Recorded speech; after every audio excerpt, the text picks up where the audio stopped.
Ang mitolohiyang Pilipino at mga kwentong bayan ay kinabibilangan ng mga salaysay at pamahiin hinggil sa mga masalamangkang mga nilalang at nilikha ng mga Pilipino.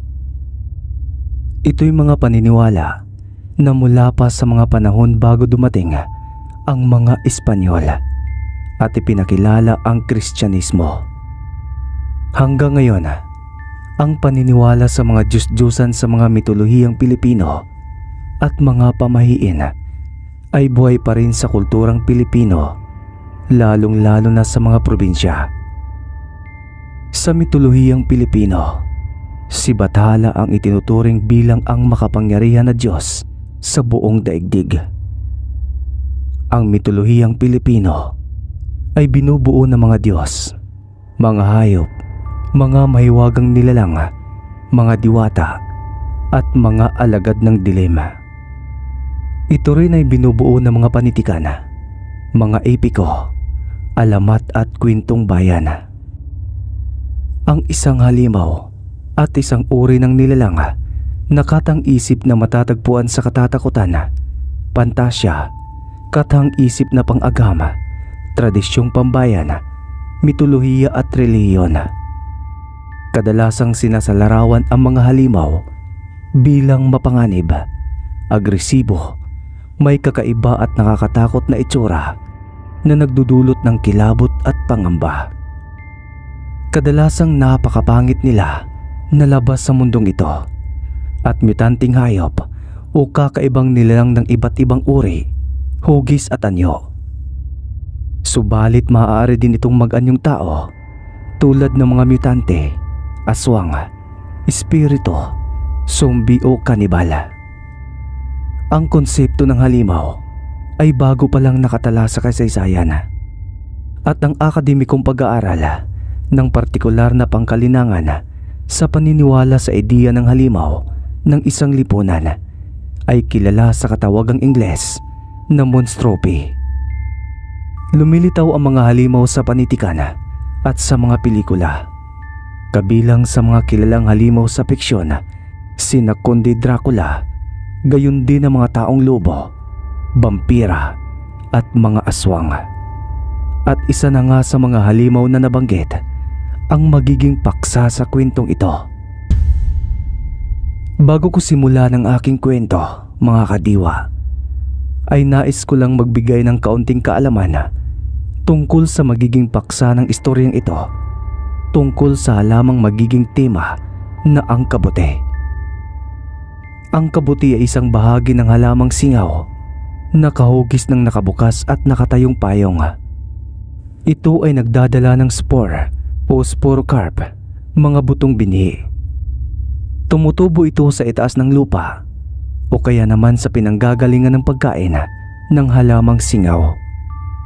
Karaniwang nakakain ng mga ito, subalit mayroon ding nakalalason.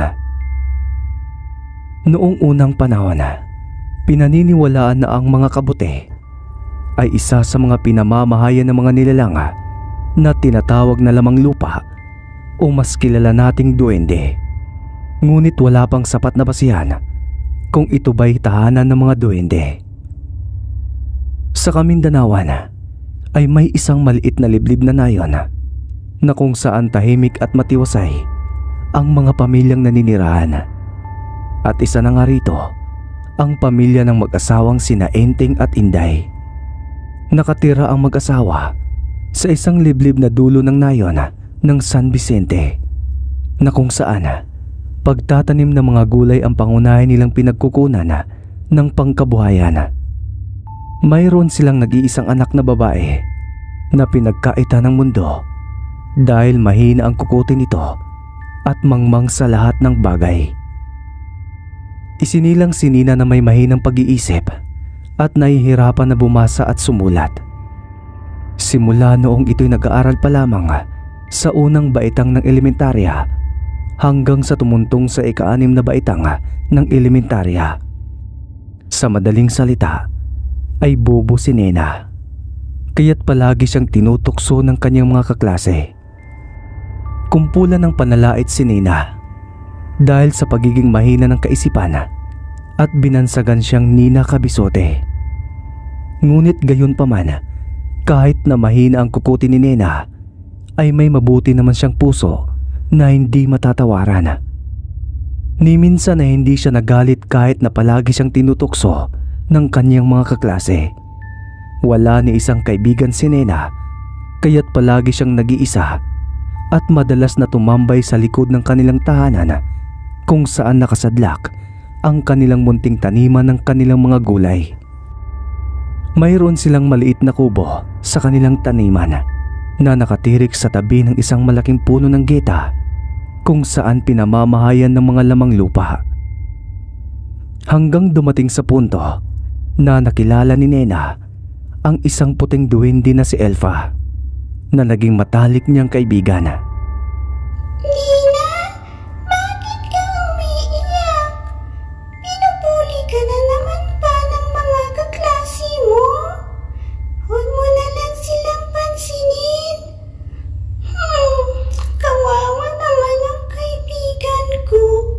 Palagi na lang umiiyak. Hayaan mo na lang ako, Elfa. Tatawa ulit ako pag napagod na akong umiyak. Alam mo naman na tanging pag-iyak lamang ang solusyon para maibsan at mabawasan ang bigat ng aking puso. Sanay na rin ako na palaging tinutukso ng mga kaklase ko simula pa nung bata pa ako. Tugon naman ni Nena sa kaibigang duwende. Magsasalita pa sana si Elfa, ngunit biglang tinawag si Nena ng kanyang ina, kaya't nagpaalam na ang duwende sa dalagitang si Nena. Naglaho ito na parang bula sa harapan ni Nena. Nena? Nena anak, bakit dyan ka nag-aaral sa taniman natin ng mga gulay? Pumasok ka na dito sa loob ng bahay at tuturuan kita dahil wala na akong ginagawa ngayon. Malakas na pagkakasabi ng ina ni Nena habang nakatayo sa tapat ng pintuan sa likod ng kanilang kusina. Simula kasi nang tumuntong sa ika-6 na baitang ang dalagitang si Nena ay nagsusumikap siya na matutong bumasa at sumulat dahil nais niyang makapagtapos ng elementarya. Sige po, inay. Papasok na po ako sa bahay. Aayusin ko lang ang mga gamit ko. Magalang na sagot naman ng dalagita habang pinupunasan niya ang kanyang mga palad, ang mga inosenteng luha na tumulo sa kanyang mga mata. Matapos ilagay ni Nena ang kanyang mga kwaderno, lapis at aklat sa loob ng kanyang maliit na bag, ay dagli siyang pumasok sa kanilang munting tahanan. Dumiretso siya sa kanilang maliit na sala kung saan naroon ang kanyang ina upang turuan siyang bumasa. Nang mga sandaling yon ay wala ang kanyang ama dahil tumungo sa pamilihang bayan para ibenta ang mga naaning gulay. Lumapit si Nena sa kanyang inang si Inday at marahang umupo sa tabi nito. Bago simulang turuan ni Inday ang kanyang anak na Kabisote, ay pinagmamasdan muna niyang mukha ng dalagita dahil namumugto na naman ang mga mata ng anak dahil sa labis na kakaiyak. Nena, anak, umiiyak ka na naman. Tignan mo, namumugto na ang mga mata mo. Di ba sinabi ko na sa'yo na huwag mo na lang pansinin ang panunukso ng mga kaklase mo? Inay, bakit sila ganon? Bakit palagi na lang nila akong tinutukso? Kasalanan ko bang bobo ako na mahina ang memorya ko? Ginagawa ko naman ang lahat para matuto ako. Pero bakit sila ganon, inay? Bakit? Sambit ni Nina habang umiiyak at kita sa mga mata ng dalagita ang labis na kalungkutan. Niyakap ni Inday ang kanyang anak at marahang hinaplos ang likod ni Nina upang damayan ang kanyang pighati. Nena, anak, tama na. Huwag ka nang umiyak. Wala kang kasalanan kung mahina ang memorya mo. Kami ang may kasalanan dahil hindi ka namin natuturuan ng maayos. Kaya huwag mong sisihin ang sarili mo. Tandaan mo, anak, kahit na hindi ka matalino at mahina ka sa klase, pero sa puso ay nakakalamang ka sa kanila dahil napakabuti mong anak. Mahal na mahal ka namin ng ama mo. Kaya huwag ka nang umiyak. Nasasaktan kami tuwing nasasaktan ka. Tama na, anak, ha? Sambit naman ni Inday sa kanyang anak na hindi na rin napigilang umiyak. Inay, huwag na po kayong umiyak dahil wala naman kayong kasalanan. Hindi naman kayo nagkulong sa pagtuturo sa akin. Nagpapasalamat nga ako dahil kayo ang naging nanay ko at palagi kayong nasa tabi ko. Mahal na mahal ko po kayo, Inay. Sagot naman ni Nina sa kanyang ina at pinilit ng dalagita na huwag nang umiyak. Matapos ang madamdaming usapan ng mag-ina, ay nagsimula ng turuan ni Inday magbasa si Nina dahil pinipilit ng dalagita na matutong magkabisa ng mga letra at talata. Dahil malapit na siyang mag-aral ng sekundarya sa susunod na pasukan sa eskwela. Sa mga nagdaan pang linggo at buwan, ay unti-unti nang natututo magbasa si Nena, ngunit hindi pa rin maiwasan na tuksohin siya ng kanyang mga kaklase. Katulad ng dating nakagawian ng dalagita, ay ang kaibigang duwending si Elfa ang palaging karamay at sandigan niya tuwing wala sa kanilang bahay ang kanyang mga magulang. Matuling lumipas ang isang taon, nakapagtapos ng elementarya si Nina, na kung saan makikipagsapalaran na siya sa unang bahagi ng sekundarya. Subalit isang pangyayari ang magaganap na magbibigay kilabot sa buong sinasakupan ng kanilang nayon, lalo na sa kanyang pinapasukang paaralan. Kahit dalaga na si Nena, ay palagi pa rin siyang tinutukso na Nina Kabisote ng mga mag-aaral at mababa pa rin ang tingin sa kanya.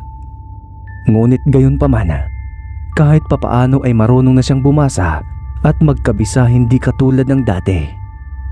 Sa mga lumipas pang mga buwan, ay isang pangyayari ang hindi inaasahan sa loob ng paaralang pinapasukan ni Nena. Dahil may ilang mag-aaral ang nawawala sa sarili at nananakit ng kapwa nila mga mag-aaral.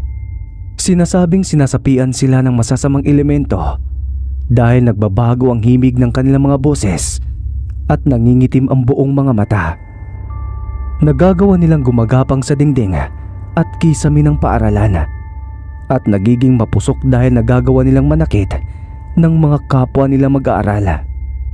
Hanggang dumating sa punto na isang mag-aaral ang namatay dahil pinaslang ng isang sinapiang mag-aaral ng masasamang elemento na labis ikinabahala ng pamunuan ng paaralan. Sinubukan ng prinsipal ng paaralan na magtawag ng pare para bendisyonan ang paaralan dahil marami ng sinasapian at may namatay na rin sa kamay ng mag-aaral na minamanipula ng alagad ng dilema. Subalit habang sinasagawa ng pare ang pagbabasbas ng banal na tubig sa kabuuan ng paaralan, ay nagulantang ang lahat ng taong naroroon dahil biglang lumutang ang pare sa ere habang hinahawakan niya ang sariling leeg na halatang sinasakal. Dumating sa punto na bigla na lamang lumubo ang katawan ng pare at sumabog na parang nakalunok ng granada. Pumilandit ang sariwang dugo at gutay-gutay na katawan ng pare sa sahig ng paaralan at nagkalat din ang utak dahil pati ulo ng pare ay sumabog. Nagsigawan ang lahat ng mga mag-aaral na nakasaksi sa loob ng paaralan, pati na rin ang mga guro dahilan para magsitakbuhan palabas ang mga mag-aaral at guro patungo sa labas ng gusali ng paaralan. Dahil sa pangyayaring iyon, ay diniklara ng pamunuan na wala munang pasok ng ilang araw para sa kaligtasan ng mga bata at mga guro. Dahil batid nila na may namamahay na demonyo sa kanilang paaralan. Pansamantalang isinirado ng pamahalaan ang paaralan dahil kailangan itong imbestigahan ng mga dalubhasang albularyo at babaylan kung may masamang elemento nga ba ang nananahan sa nasabing paaralan. Ngunit ang lahat ng sumubok na alamin ang hiwaga at misteryo sa nasabing paaralan ay nauuwi sa kamatayan, kagaya ng sinapit ng pari na unang namatay.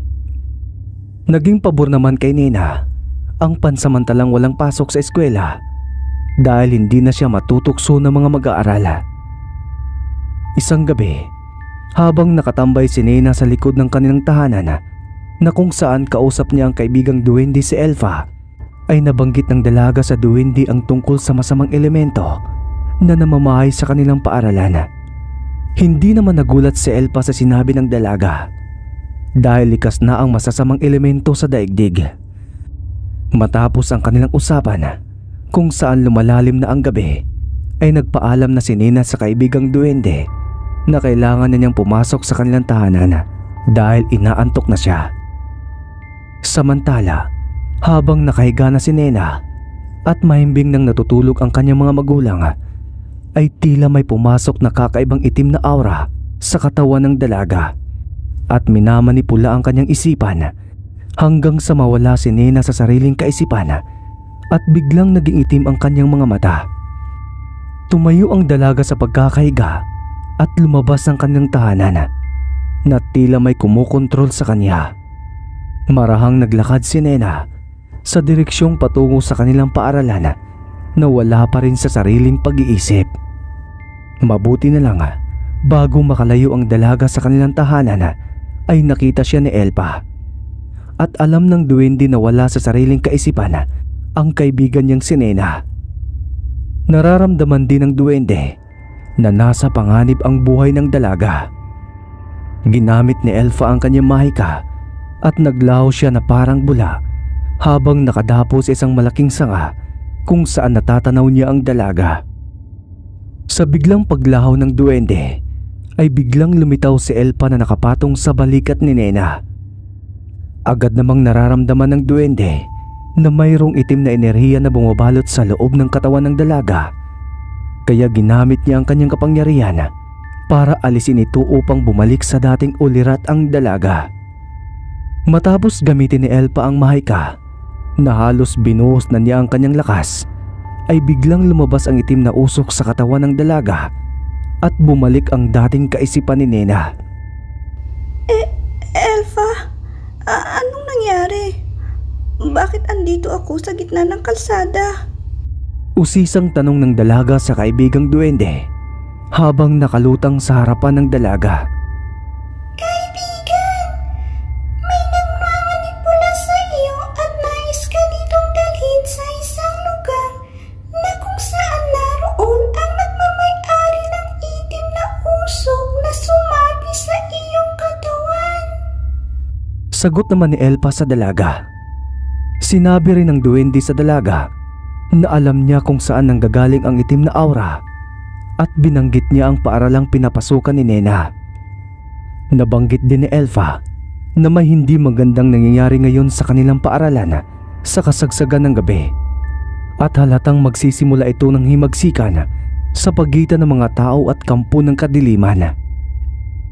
Dahil sa mga sinabi ng duwende ay nakiusap si Nena na samahan siya nito na tumungo sa kanilang paaralan para alamin ang kaganapan na hindi naman sinang-ayunan ng kaibigan niyang duwende.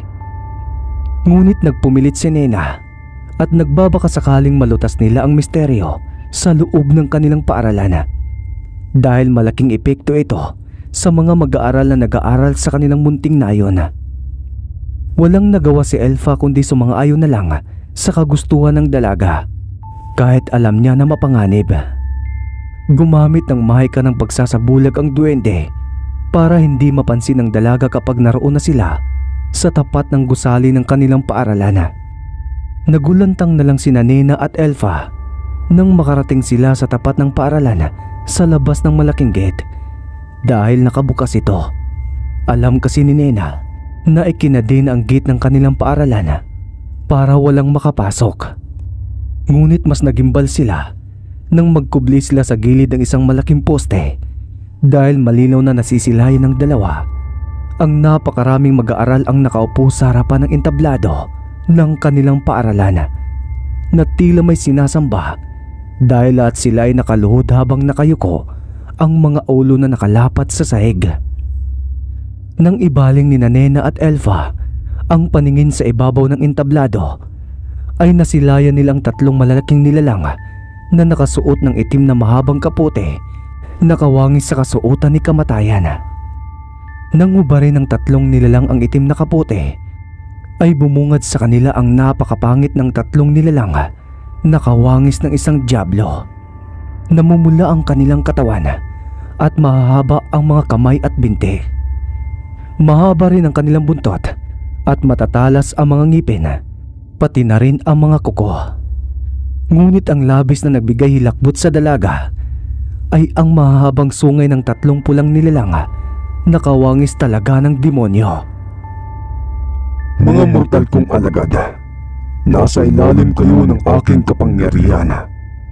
Simula ngayong gabi, tanging ako lang ang inyong Panginoon na sasambahin. Lahat ng ipinag-uutos ko ay susundin ninyo, at ang sino mang sumuway sa akin ay kakainin ko ng buo, kasama ang inyong mga kaluluwa. At ngayong gabi ay maghasik kayo ng lagim. Lahat ng mga mababang uri ng nilalang na naririto sa lugar na ito ay kailangan niyong paslangin. Kainin niyo ang kanilang mga puso at sipsipin ang mga dugo upang maging mas malakas kayo at magiging punla ko pagdating ng tamang panahon. Ang malulusog na mababang nilalang ay iaalay ninyo sa akin. Sambit ng pinuno ng kampo ng kadiliman. Tila naging sunod-sunuran ang mga mag-aaral sa mga sinasabi ng pulang nilalang, nakawangis ng demonyo. Ang mga balat ng mga mag-aaral ay nagbago ang kulay. Ganap na silang disipulo ng kadiliman dahil namumula na rin ang kanilang mga balat habang umuusok at nangingitim ang kanilang mga mata. Tumalas na rin ang kanilang mga kuko at ngipin na halatang handa ng pumatay ng tao upang maggasik ng lagim. Nang magsimula ng tumayo at kumilos ang mga kampo ng kadiliman, ay sinabihan ni Elfa si Nena na kailangan na nilang umalis dahil nasa panganib ang buhay niya, pati na ang buong nasasakupan ng San Vicente. Sinabi rin ng duwende sa dalaga na hindi tatagal ang kanyang kapangyarihan sa pagsasabulag sa katawan ni Nena dahil mahina na ang kanyang salamangka. Kaya't nagmamadali ang dalawa na umalis sa tapat ng paaralan. Nais sanang abisuhan ni Nena ang mga pamilyang tahimik na natutulog na nasa panganib ang kanilang mga buhay, ngunit hindi niya magawa dahil kailangan niyang unahin ang kanilang sariling kaligtasan, lalo na't natutulog na rin ang kanyang mga magulang. Nang makabalik si Nena sa kanilang tahanan, ay bigla niyang narinig ang malakas na hiyawan ng mga tao.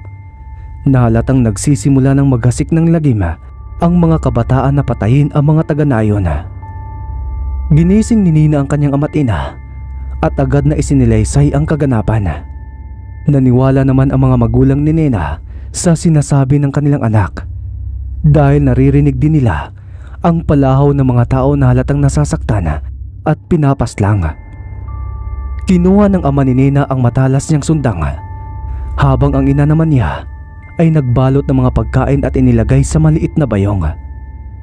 Nilisan nila ang kanilang tahanan at tumungo sa kagubatan para iligtas ang kanilang mga sarili. Samantala, habang binabagtas nila ang pusod ng kagubatan, ay palihim na sinusundan sila ni Elfa kasama ang ilan niyang kaibigang duwende para tulungan ng kaibigang si Nena na masiguro ang kaligtasan ng dalaga.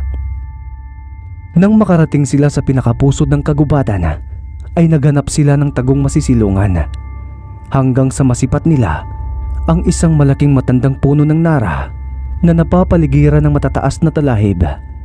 At sa likuran naman ng puno ng nara ay may isang malaking puno ng balete na napapalibutan din ng napakaraming tuyong baging. Sa lilim ng puno sila pansamantalang nagtatago at doon na rin sila pansamantalang matutulog. Batid nila na ligtas sila at malayo na sa kapahamakan. Hindi na rin nila naririnig ang iyawan ng mga tao dahil napakalayo na nila sa nayon at tanging huni ng mga kuliglig at panggabing ibon ang kanilang naririnig. Sabayan pa ng mga kumukuti-kutitap na mga alitap-tap sa paligid ng balete. Kinabukasan ay maaga silang nagising. Nilibot ni Inting ang buong paligid ng kagubatan na malapit sa puno ng nara kung pwede ba silang magtayo ng maliit na kubo na maaari nilang maging bagong tirahan. At dahil ligtas na ang kanilang kinasasadlakan, ay nagtayo ng maliit na kubo ang ama ni Nina at tinutulungan naman siya ng kanyang asawang si Inday.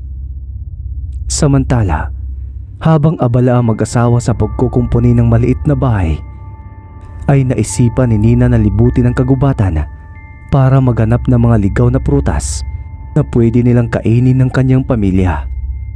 Dahil hindi na sila maaari pang bumalik sa kanilang dating tirahan. Habang naghahanap ng mga prutas na makakain si Nena, ay biglang lumitaw si Elfa kasama ang mga kaibigan niyang duwende at tinulungan ng dalaga sa paghahanap ng makakain. Ipinakilala ni Elfa ang kanyang mga kauri sa dalaga at naging kaibigan na rin ito ng dalaga. Ngunit sinabi ni Elfa na hindi sila pwedeng mamalagi sa kinaroroonan ngayon ng dalaga dahil naroon ang lagusan ng kanilang palasyo sa puno ng geta sa likod ng kanilang dating tirahan. Humingi si Elfa ng tawad sa dalaga dahil wala silang magagawa para kalabanin ang mga tao na naging halimaw dahil wala silang lakas na labanan ang mga ito. Lumipas ang ilang oras na paghanap ng makakain ni Nina sa kakahuyan kasama ang mga kaibigang duwende, ay nabigo ang dalaga makahanap ng prutas. Ngunit nakakita naman siya ng napakaraming kabuti na nakahilira sa tabi ng ugat ng puno na maaari nilang kainin. Habang kumukuha ng mga kabuti ang dalaga, ay binabantayan naman siya ng mga duwende. Ngunit habang bumubunot ang dalaga ng kabuti, ay nasilayan niya ang kakaibang kabuti dahil naiiba ang kulay nito at namumukod tangis sa lahat. Nang kukuhanin na ni Nina ang kakaibang kabuti, ay nagulat na lang siya dahil matigas ito na parang bato.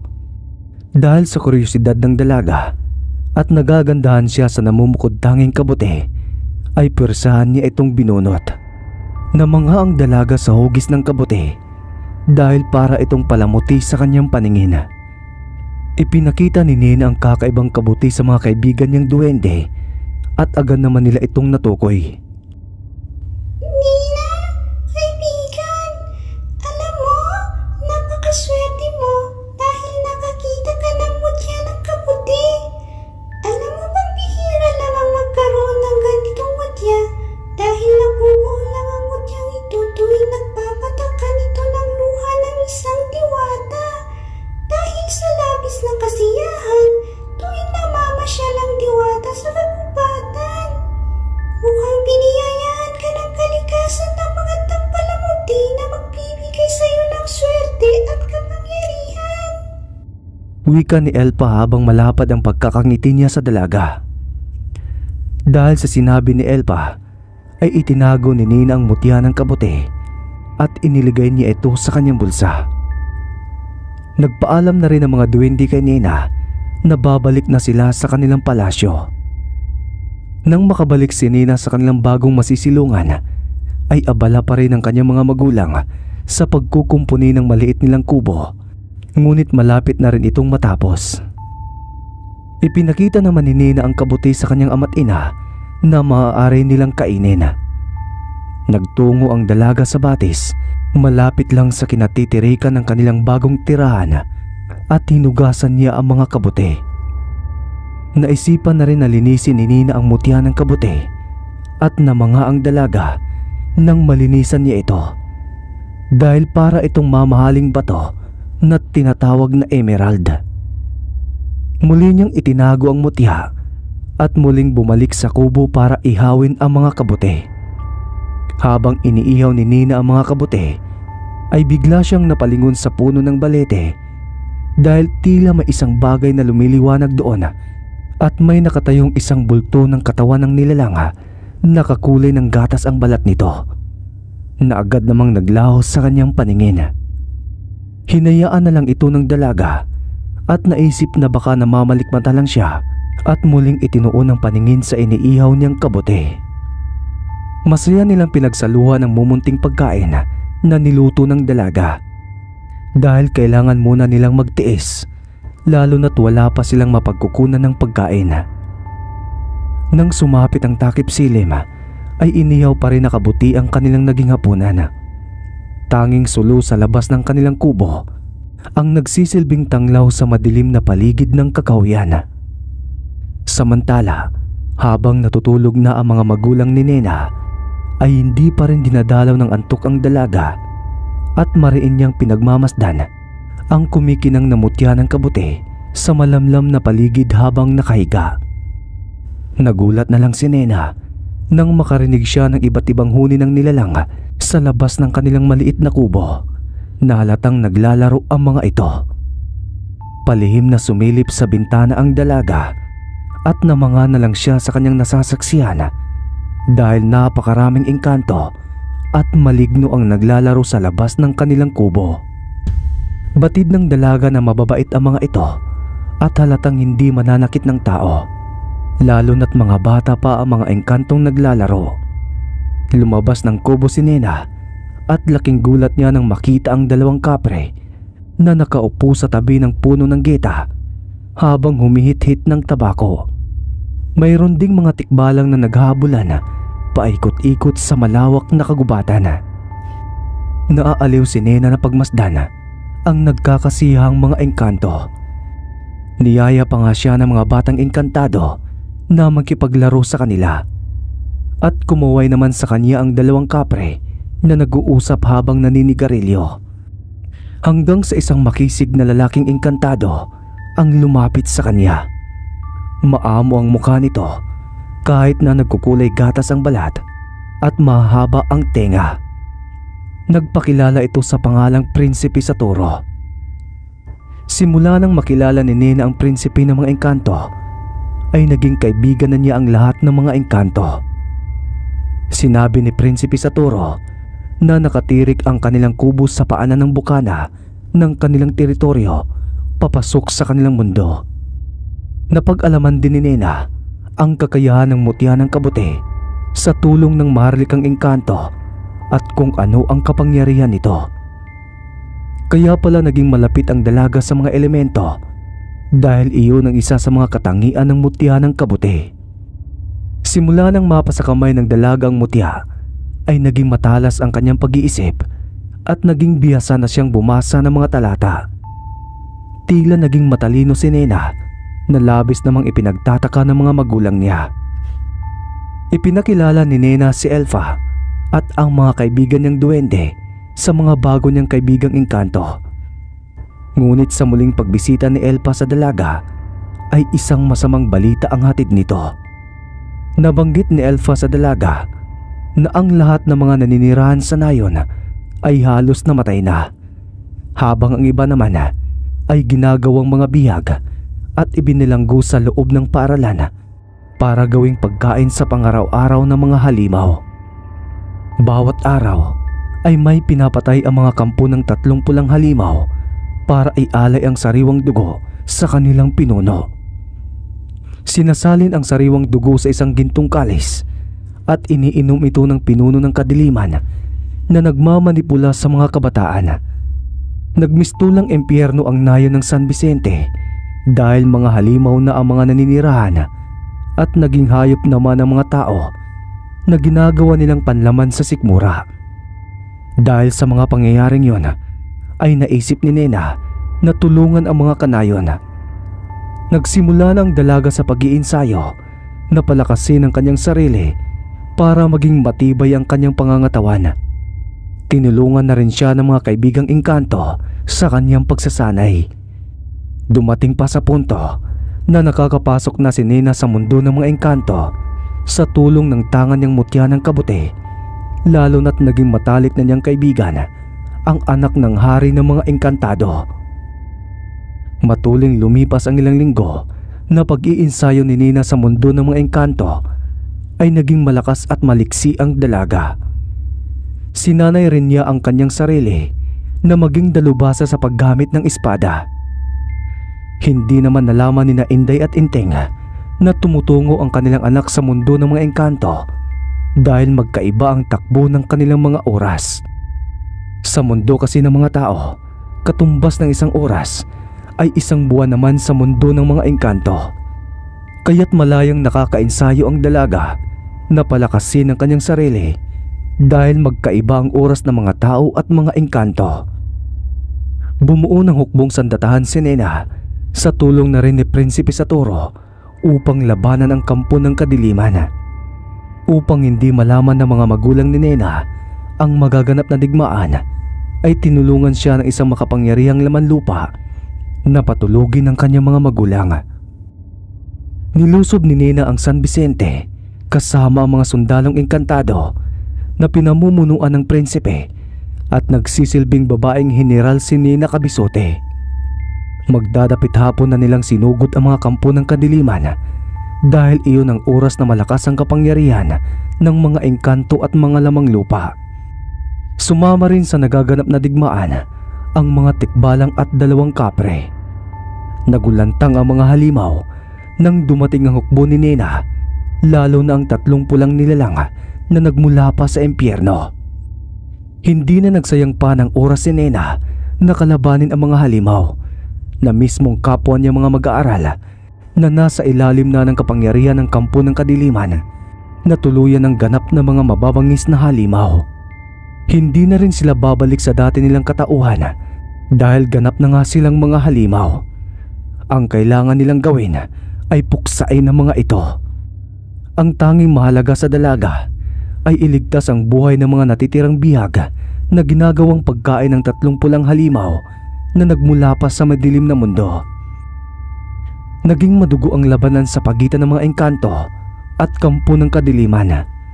Ngunit natalo sa bilang ang mga halimaw dahil napakaraming hukbo ng mga engkanto ang sumama sa dalaga na nasa ilalim ng kapangyarihan ng dinastiya ni Prinsipe Satoru. Inutusan ni Nena ang 2 kapre at mga tikbalang na iligtas ang mga bihag na nakabilanggo sa isang silid ng paaralan. Habang nakikipaglaban naman ang mga engkantong mandirigma sa mga halimaw.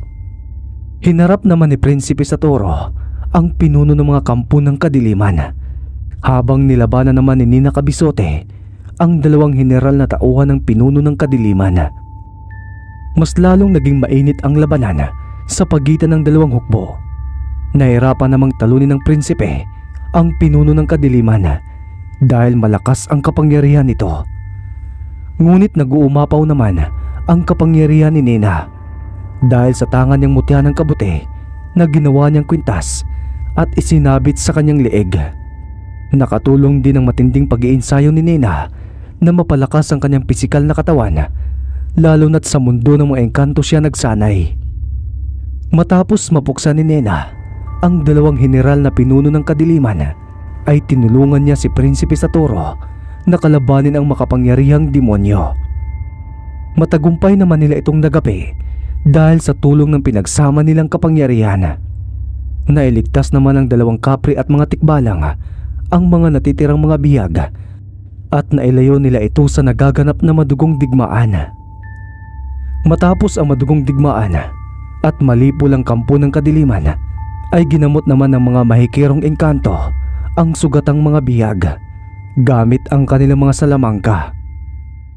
Isang matandang engkantada ang tinawag ni Prinsipe Satoru para itapon sa kawalan ang mga labi ng halimaw kasama ang bangkay ng 3 alagad ng dilim na nakawala pa sa impyerno. Matapos magwagi sa digmaan ng hukbo ni Nina Cabizote, ay muli silang bumalik sa kagubatan. Ginising na rin ng isang engkanto ang mahimbing na pagkakatulog ng mga magulang ng dalaga gamit ang kanilang salamangka.